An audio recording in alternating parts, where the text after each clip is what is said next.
La croissance volumique du corps utérin durant la grossesse le fait monter de la cavité pelvienne à la cavité abdominale. Il est donc nécessaire que cette masse imposante soit soutenue par des structures compétentes présentes à l'étage abdominal. Celles-ci vont réaliser une nouvelle fonction, spécifique de l'état gravide et très peu étudiée, le portage utéro-fœtal.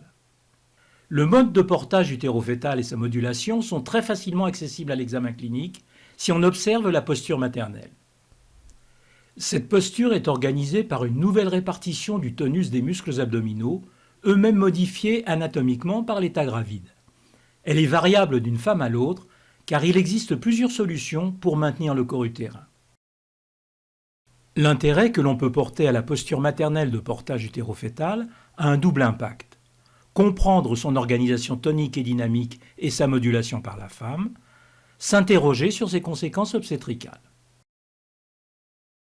Contrairement à l'idée la plus répandue, insuffisamment documentée, le développement abdominal maternel n'est pas le résultat d'un refoulement de la sangle abdominale par le développement utérin. Ce sont uniquement les muscles droits et leurs gaines qui dégagent la surface nécessaire à la croissance utérine. Ce processus peut se faire par élargissement, allongement de la gaine aponévrotique et amincissement, étalement, écartement des muscles qu'elle contient. Les muscles latéraux, transverses, obliques internes et externes ne subissent pas d'étirement, mais changent seulement d'orientation puisqu'ils deviennent antéro-postérieurs. De ce fait, ils acquièrent des fonctions spécifiques qui contribuent au portage, mais également à l'expulsion. L'importance de la saillie abdominale n'est pas directement en relation avec le volume utéro-fœtal, mais avec la répartition et l'intensité du tonus musculaire des muscles abdominaux, associés à l'attitude squelettique qu'ils organisent.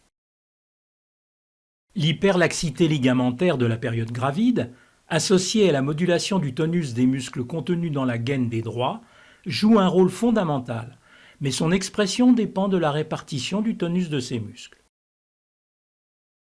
Chaque femme enceinte présente donc une silhouette plus en rapport avec sa psychomotricité qu'avec la présence intra-abdominale d'un utérus gravide. Lors des grossesses méconnues, la silhouette maternelle peut même ne pas se modifier de façon significative au niveau abdominal. En dehors du cas particulier des grossesses méconnues, on peut observer deux solutions de portage utéro-fœtal opposées. Elles mettent en jeu des répartitions toniques différentes, responsables de deux attitudes posturales caractéristiques. La plus répandue organise une adaptation posturale squelettique en équilibre divergent autour de l'axe central du corps. La croissance de l'utérus vers l'avant nécessite un rééquilibrage à l'aide de la partie supérieure du tronc qui diverge vers l'arrière. Le bassin bascule car la lordose s'accentue et la base du cou se porte en arrière. Au niveau abdominal, elle est caractérisée par un développement sus-ombilical de la paroi et un serrage sous-ombilical qui attire l'ombilic vers le bas. Le tonus musculaire est donc plus élevé dans la partie sous-ombilicale et l'utérus est maintenu par sa face antéro-inférieure pendant que son fond bascule vers l'avant. Cette bascule est accentuée par l'action des muscles obliques internes qui soutiennent la partie sous-ombilicale de l'utérus via l'aponévrose abdominale selon une sangle à concavité dirigée en haut et en arrière. À l'opposé, de façon beaucoup moins fréquente, l'adaptation posturale au développement de l'utérus s'organise autour d'un équilibre convergent qui rapproche l'utérus de l'axe central du corps, mais également la partie supérieure du tronc. Le redressement de la colonne lombaire donne la place nécessaire à la masse utérine vers l'arrière et ramène le haut du corps vers l'avant. Au niveau abdominal, le développement est sous-ombilical, alors que le serrage sus-ombilical plaque l'utérus vers l'arrière et fait monter l'ombilic.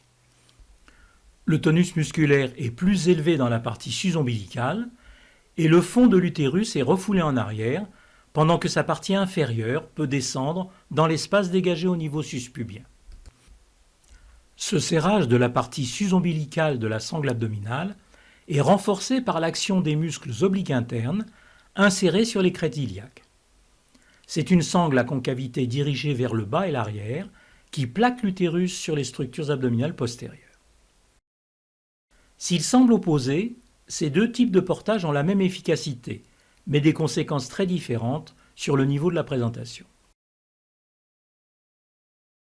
Dans le cas d'un équilibre divergent, la présentation est maintenue en position haute, très à distance du bassin osseux.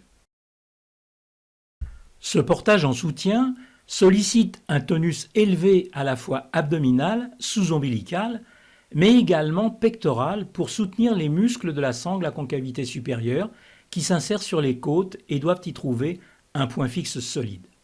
Les pectoraux redressent les côtes à partir des points fixes scapulaires qui sollicitent à leur tour leur fixation par les muscles dorsaux et rachidiens. Un grand nombre de muscles participent à cet équilibre qui limite l'expiration et la mobilité globale. Dans le cas d'un équilibre convergent, la présentation est maintenue en position basse, beaucoup plus proche du bassin osseux, puisqu'elle peut s'y engager en dehors de tout travail. Le tonus global est beaucoup moins sollicité et se concentre sur les muscles de la partie sus-ombilicale de la sangle abdominale, associés à l'action des obliques internes qui génèrent la sangle à concavité dirigée en bas et en arrière. Son ancrage sur les crêtes iliaques ne sollicite pas de travail tonique important des autres muscles et le bassin ne bascule pas vers l'avant. Pour comprendre complètement les conséquences obstétricales de ces attitudes de portage, il faut y rajouter l'action des structures de soutien utéro-fœtales de la face postérieure de la cavité abdominale. Le plan postérieur de ces structures est ostéomusculaire, constitué des corps vertébraux de la colonne lombaire, accompagné par les muscles psoas dont la saillie bilatérale éloigne le corps utérin du contact vertébral. Vers le bas, les deux psoas divergent, limitant un espace triangulaire dont les bords retiennent en permanence le corps utérin dans l'espace abdominal. Il constitue un détroit musculaire qui interdit l'accès de la présentation au détroit supérieur osseux. En association avec la sangle abdominale, il constitue les éléments de support et de suspension abdominale de l'utérus pendant toute la grossesse. Une visualisation de la forme de l'utérus in vivo montre parfaitement l'empreinte des psoas et la saillie que forme une partie de la présentation qui s'insinue entre leurs bords. La face antéro-inférieure du corps utérin porte également la marque de l'action de la partie sous-ombilicale de la sangle abdominale dans le cas d'un portage en équilibre divergent. Les deux composantes du système de support utérin sont ainsi nettement visibles.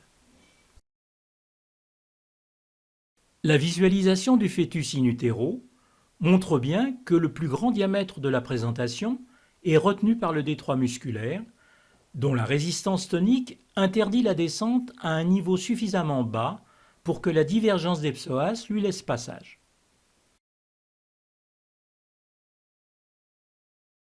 C'est donc le serrage de la partie sous-ombilicale de la sangle abdominale qui interdit le passage de la présentation vers la cavité pelvienne et sa confrontation au bassin osseux. Dans le cas d'un portage en équilibre convergent, il est évident que le relâchement sous-ombilical de la sangle abdominale et son serrage sus-ombilical permettent à la présentation d'atteindre facilement le détroit supérieur osseux et éventuellement de s'y engager avant le travail. Cette descente déploie le segment inférieur et rend les contractions de grossesse efficaces pour modifier le col utérin.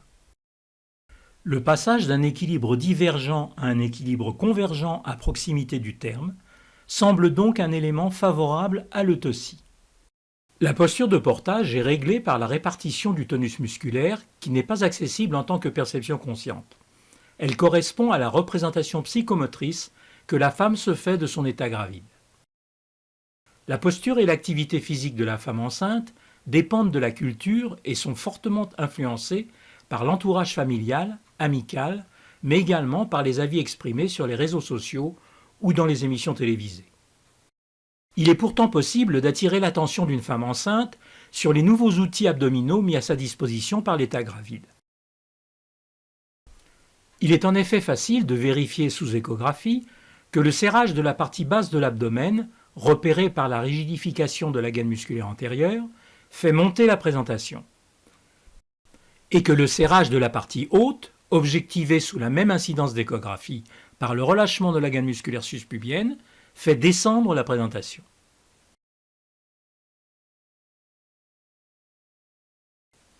Le portage abdominal est modulable volontairement et peut faire l'objet d'un entraînement visant à modifier progressivement le tonus postural permanent dans le sens souhaité. Cette action maternelle, favorable à la descente de la présentation, permet la formation du segment inférieur et les modifications du col.